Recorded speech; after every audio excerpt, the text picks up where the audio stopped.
Gyanvapi case में फैसले के बाद हिंदू पक्ष के वकीलों ने किए बाबा के दर्शन। आज फैसला नहीं इतिहास लिखा गया है, कहा विष्णु शंकर जैन ने। ज्ञानवापी का फैसला आने वाले केसों के लिए नजीर बनेगा, ये भी कहा उन्होंने। हम पूरा केस अंत तक लड़ेंगे।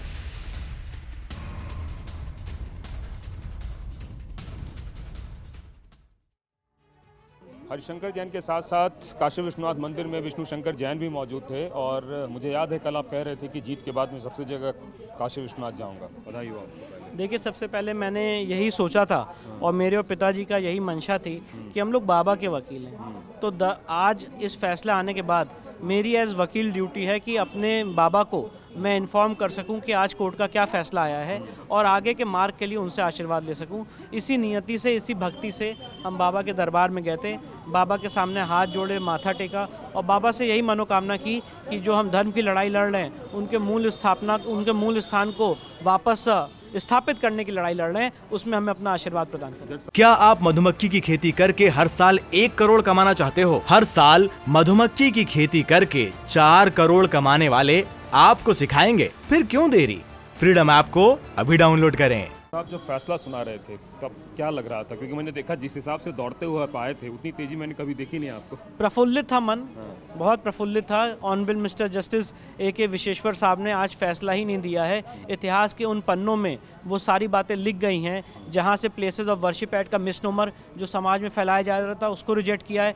वक्फ एक्ट का जो लोगों के बीच में मिसनोमर था उसको रिजेक्ट किया गया है और बहुत ही sound, legally well founded judgment है। मुझे लगता है इसको तोड़ना बहुत मुश्किल है। 26 पेज के जजमेंट में उन्होंने ऑपरेशनल पार्ट में तो ये लिखा कि ये डिसमिस किया जाता है, लेकिन आपको लगता है कि ये जजमेंट कहीं ना कहीं आपके केस के लिए नज़ीर बनेगा आने वाले दिनों में? बिल्कुल, ये नज़ीर बनेगा, क्योंकि सबसे इम्पॉर्टेंट बात यह है, जैसे कि मैंने आपको बताया कि समाज में मिसनोमर फैलाने की जो कोशिश की जाती है कि नई प्लेसेस ऑफ वर्शिप एक्ट से बाढ़ है, आप कोई केस रेस्टोर नहीं कर सकते हैं, उस एप्लीकेशन को रिजेक्ट किया गया है। जो कहते हैं कि वक्फ एक्ट जाइए, वक्फ ट्राइब्यूनल जाइए, उन सारे बेबुनियाद आर्गूमेंट्स को आज माननीय कोर्ट ने सिरे से, honourable mister justice A.K. Vishweshwar साहब ने सिरे से खारिज किया है। उनका मैं इस बात के लिए तहे दिल से धन्यवाद देना चाहता हूं और आगे आने वाले समय में उनसे कहा है कि मुस्लिम पक्ष से कहा है कि वो अपना रिटर्न स्टेटमेंट फाइल करें, अपना जवाब फाइल करें और उसके बाद आगे चल के इस केस में एविडेंस लीड की जाएगी। तो 22 तारीख को आपको लगता है कि जो नई डेट पड़ी है उस डेट पे जो प्रतिवादी पक्ष है वो अपना रिटर्न सबमिशन देगा कमीशन रिपोर्ट के लिए या फिर और चीज़ के लिए? देखिए, मुझे लगता है कि जिस तरह से मुस्लिम पक्ष का रवैया रहा है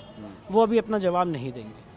जितना डिले किया जा सकता है उतना डिले करेंगे और हम आगे चल के माननीय सुप्रीम कोर्ट से ये मांग करेंगे कि इस मामले की फास्ट ट्रैक ट्रायल के तहत इसका फास्ट ट्रैक ट्रायल किया जाए और डे टू डे सुनवाई हो। हम पूरा आर्गूमेंट्स, पूरा केस अंत तक लड़ने के लिए तैयार हैं। इसके लिए स्पेशल कोर्ट गठित की जाए और इसका डे टू डे ट्रायल और फास्ट ट्रैक काम इसका शुरू। एक आखिरी सवाल, क्या किस तरीके से आप लोग मांग करेंगे? क्या नए सिरे से सर्वे की बात करेंगे? क्या दीवार तोड़े जाने की बात करेंगे? क्या ASI को इन्वॉल्व करने की बात करेंगे? पूरे ये सारी मांगे साक्ष्य के लिए, ये सारी मांगे हमारी आगे होंगी, क्योंकि भी बहुत सारे साक्ष्य जुटाने हैं, बहुत सारे साक्ष्य मिले हैं और आगे बहुत सारा काम होना बाकी है। क्या आप मधुमक्खी की खेती करके हर साल 1 करोड़ कमाना चाहते हो? हर साल मधुमक्खी की खेती करके 4 करोड़ कमाने वाले आपको सिखाएंगे। फिर क्यों देरी? फ्रीडम ऐप को अभी डाउनलोड करें।